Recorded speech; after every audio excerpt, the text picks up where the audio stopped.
Olá pessoal, estamos começando aqui mais uma aula. Vamos falar um pouco sobre as organelas citoplasmáticas, ou seja, as estruturas que compõem o citoplasma celular. As organelas citoplasmáticas, elas desempenham um fundamental papel na estrutura da nossa célula. Nós vamos destacar aqui a principal importância de cada uma delas, ou seja, a principal função de cada uma delas.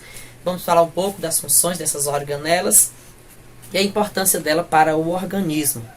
Então, os ribossomos. Os ribossomos são considerados uma estrutura de fundamental importância para a nossa célula. Eles existem em todos os tipos celulares, desempenham o papel de síntese proteica e pode ser encontrado livres no citoplasma, procarioto e também preso a algumas estruturas organelares, como no caso das células eucariotas, que eles estão aderidos ao retículo endoplasmático rugoso, formando a característica desse retículo endoplasmático. O retículo endoplasmático liso, ele tem papel importante na absorção de gorduras, na produção de lipídios como moléculas de colesterol, de lecitina e de hormônios sexuais. Então, associando retículo endoplasmático liso, L de liso, L de lipídio. Então, a principal função do retículo endoplasmático liso é síntese lipídica. Quando cai em algum concurso, em algum teste, sempre é fazendo a associação entre retículo endoplasmático liso com síntese de lipídio. Retículo endoplasmático rugoso, a rugosidade devido à presença de ribossomos. Ribossomos faz a síntese de proteínas. Então, a principal função do retículo endoplasmático rugoso é a síntese proteica e a produção de enzimas, que nada mais são também do que proteínas, as proteínas enzimáticas. O complexo de Golgi, uma estrutura formada por sáculos membranosos que desempenha a função principal de secreção, de síntese, de excreção de estrutura da nossa célula. Eles também são responsáveis pela formação dos lisossomos e formam a cabeça do espermatozoide, estrutura denominada de acrossoma. A cabeça do espermatozoide é formada por estrutura de complexo de Golgi. Então, ele atua nesse armazenamento de substância, proteína, lipídio, polissacarídeo, fabrica o mucopolissacarídeo, então a sua função de síntese, originam os lisossomos e o acrossoma. Acrossoma é esse capuz do espermatozoide, faz a secreção de enzimas digestivas que atuam no pâncreas e também atuam na secreção de mucina. Os lisossomos, por sua vez, são organelas munidas de enzimas hidrofílicas que estão no seu interior. Eles participam, a sua principal função, digestão intracelular. Então, a digestão intracelular é a principal função dos lisossomos. Vamos destacando a principal função de cada organela. A principal função dos lisossomos é a digestão intracelular. Atua no processo de autofagia, que é o ato da própria célula fazer a sua fagocitose. Atua em processo da digestão extracelular, digestão de substâncias que estão fora da célula, representando aí a fagocitose e a atuação dos lisossomos. A gente percebe que o lisossomo ele se aproxima da partícula invasora, lança suas enzimas digestivas, destrói e, é claro, aquilo que não é útil ao organismo é eliminado pelo processo de plasmocitose. Os centríolos participam na formação dos cílios e dos flagelos e na divisão celular. E as mitocôndrias participam no processo de respiração celular. A respiração celular, que é a oxidação da molécula de glicose para dela extrair oxigênio, é realizado pela mitocôndria. A origem das mitocôndrias, de acordo com algumas pesquisas, foi possível constatar que elas possuem material genético próprio. Então, ela tem uma similaridade a bactérias primitivas. Possivelmente, aí quando fala-se da origem das mitocôndrias, falando da origem das mitocôndrias, possivelmente foram bactérias primitivas que, por endossimbiose, aderiu à estrutura de células eucariotas e foram englobadas por essas células, passando a desenvolver um processo simbiótico em relação com essa célula. Ganha proteção da célula e, em compensação, produz energia. Então, um processo de simbiose, de troca de benefícios, a relação ecológica aí entre essas estruturas. Ela é considerada uma molécula independente e são estruturas, em nós seres humanos, em nós, é considerada uma estrutura de origem materna. Por quê? Porque as mitocôndrias são todas de origem materna.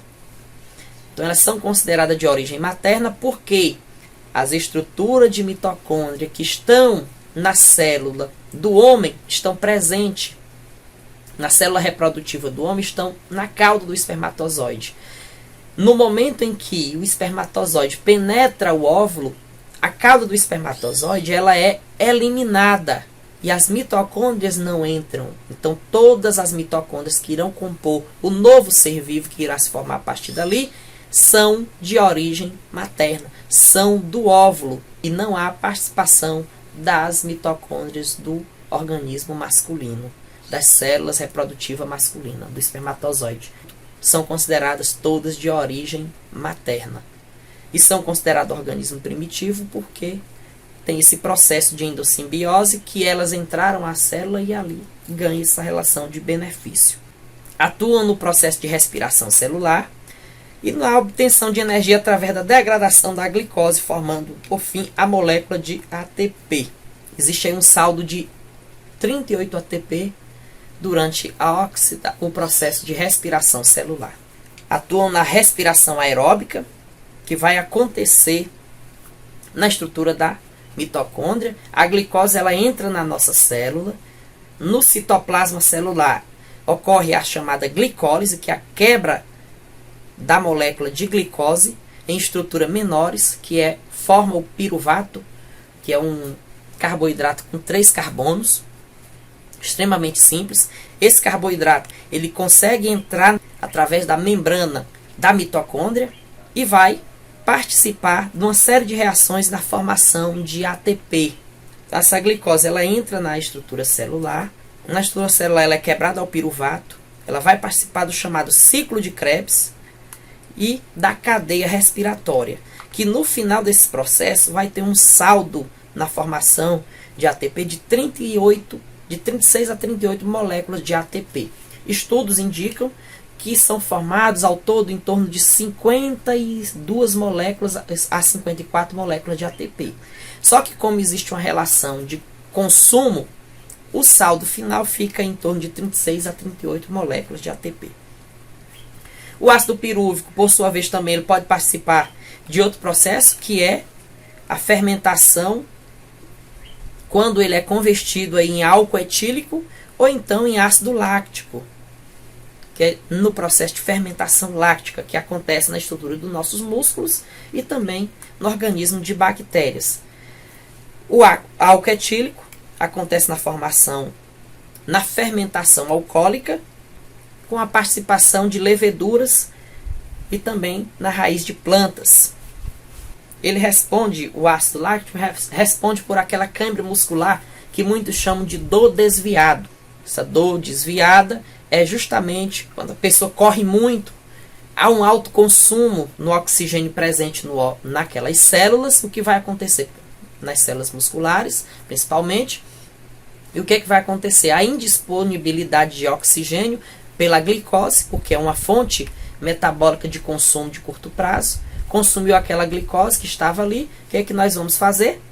Vamos aderir agora a um processo de fermentação láctica. Essa fermentação láctica vai levar ao estresse muscular e essa indisponibilidade de oxigênio ali imediato vai levar a esse estresse muscular e o que vai ficar ali é uma relação de dor devido à excreção à produção desse ácido láctico no organismo, como fonte de metabólica de energia.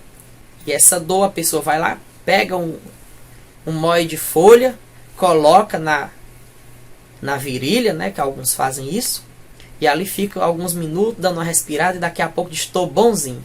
Ô folha milagrosa. Você ficou bonzinho porque você fez uma pausa ali enquanto foi caçar folha, e isso deu um tempo para melhorar a oxigenação do seu corpo, e aí seu organismo captou oxigênio e você reabasteceu, ou seja, reabasteceu o estoque de oxigênio do seu organismo. Em contrapartida, a dor sumiu. porque o que estava precisando do seu organismo era de oxigênio. Então, as mitocôndrias, elas possuem estruturas membranosas, como ela tem membrana interna e membrana externa. Ela tem um material genético, ela tem o seu DNA circular. Ela se reproduz independente da reprodução da célula. Ela tem ribossomos, então ela tem toda uma estrutura, uma organização típica de uma bactéria primitiva.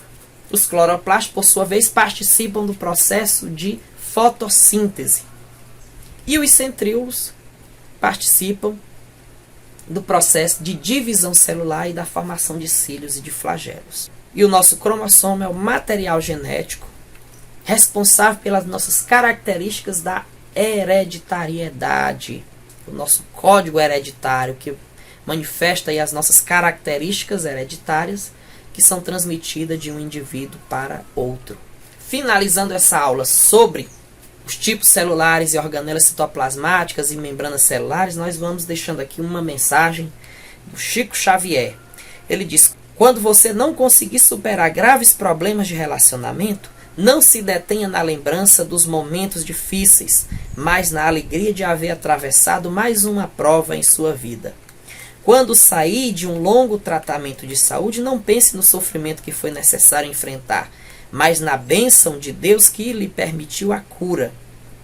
Leve na sua memória para o resto da vida as coisas boas que surgiram nas dificuldades. Elas serão uma prova de sua capacidade e lhe darão confiança diante de qualquer obstáculo. Uns queriam um emprego melhor, outros só um emprego. Uns queriam uma refeição mais farta, outros só uma refeição. Uns queriam uma vida mais amena, outros apenas viver.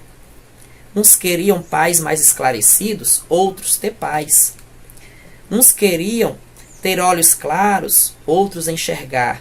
Uns queriam ter voz bonita, outros falar. Uns queriam silêncio, outros ouvir. Uns queriam sapatos novos, outros ter pés. Uns queriam um carro, outros andar. Uns queriam o supérfluo, outros apenas o necessário. Então, levemos isso para a nossa vida.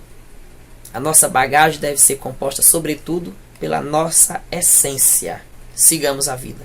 Não deixe de compartilhar as nossas videoaulas, não deixe de fazer com que esse conhecimento seja transbordante, que chegou até você e chegue a outros, e aí possa alimentar a vida daqueles que necessitam da informação. Quem compartilha conhecimento, compartilha ao outro a oportunidade de também aprender.